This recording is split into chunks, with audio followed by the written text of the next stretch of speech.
আচ্ছা, শুরুতেই আমি ভিডিওর যে রুট ম্যাপটা কি এখানে ভিডিওটিতে থাকবে, আপনারা কি শিখতে পারবেন সেটা আমি দেখিয়ে দিচ্ছি।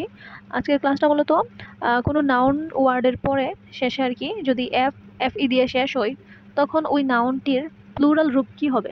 কারণ একটু চেঞ্জ হয়, এফ ই উঠে গিয়ে ভিইএস আর অথবা অনেকগুলোতে শুধু এস হয়। তো এখানে কিছু ওয়ার্ড রয়েছে, এগুলার প্লুরাল ফর্ম আছে, সেগুলো দেখব। আর দুইটা টিপস, কারণ কখন আসলে ভিইএস হবে আর কখন এস হবে সেটা জানার জন্য এই দুইটা টিপস আমাদের জানতে হবে। আর একটা বিষয় হলো বিলিভ আর বিলিভের মধ্যে পার্থক্য। এখানে একটি নাউন রয়েছে আর একটা হলো ভার্ব।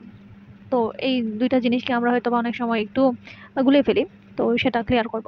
তো চলুন আমাদের মেইন ভিডিওতে। ঠিক আছে, তো এখানে এফ এফ ই থাকলে ভিএস হবে। প্রথমে আমি ভিইএস এর নাউনগুলোকে প্লুরাল করে দিচ্ছি, যে নাইফ থাকলে নাইফস হবে, ওয়াইফ থাকলে ওয়াইফস হবে, লাইফ থাকলে লাইভস, লিভ থাকলে লিভস, wolf wolfs, half halfs, calf calfs, shelf shelfs, thief thiefs, loaf loaves, এরকম। তারপরে আবার কিছু নাউন আছে, হ্যাঁ, এফ থাকলে প্লুরাল করতে শুধু এখানে এস হবে, যেমন roof roofs, believe believes, chief chiefs, safe safe. ঠিক আছে, সেটা আমরা জেনে নিলাম। আর একটু ক্লিয়ার হওয়ার জন্য আমরা নেক্সট স্লাইডে যাচ্ছি। দুটি এক্সাম্পল আগে দেখে নিই, যে দেয়ার বিলিভস আর ডিফারেন্ট। এখানে বিলিভ মানে বিলিভ অর্থ বিশ্বাস, তাহলে এখানে দেয়ার মানে তাদের বিশ্বাসগুলো বোঝাচ্ছে। যেহেতু আবার এখানে আর দেওয়া আছে, দ্যাট মিনস প্লুরাল, তাহলে বিলিভের সাথে এস বসালাম, তাহলে তাদের বিশ্বাসগুলো।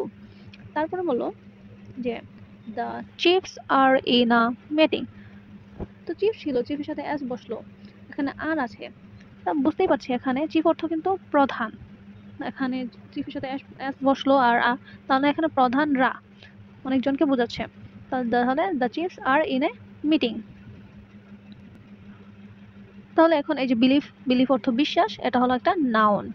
আর বিলিভ অর্থ বিশ্বাস করা, এটি হলো একটা ভার্ব। আমরা জানি যে করা, যদি কোনো ওয়ার্ড বা নাউনের পরে করা থাকে তাহলে সেটা ভার্ব হয়। এখন আমরা নাউনকে প্লুরাল করতে পারি, ঠিক আছে, আমরা কিন্তু নাউনকেই প্লুরাল করতে পারি এস ইএস বা এই যে ভিইএস এস যুক্ত করে, কিন্তু ভার্বকে কিন্তু আমরা এগুলা যুক্ত করে বা কোনো কোনো ক্ষেত্রে প্লুরাল করতে পারি না। ভার্বের কোনো প্লুরাল ফর্মই হয় না। ভার্বের সাথে অনেক সময় এই যে বিলিভের সাথে অনেক সময় এস বসে, বিলিভ, সেটা আসলে বসে সাবজেক্ট অনুযায়ী। সাবজেক্ট যদি থার্ড পারসন সিঙ্গুলার হয় তাহলে আমরা এস বসিয়ে থাকি। সেটার জন্য গত একটা ক্লাস, আমাদের লাস্ট একটা ক্লাস নাউনের নেওয়া হয়েছে, মানে এখানে সেটার জন্য এস ইএস এর একটি ক্লাস রয়েছে আলাদাভাবে, তো ওটা দেখলে আরো ক্লিয়ার হতে পারবেন আপনারা।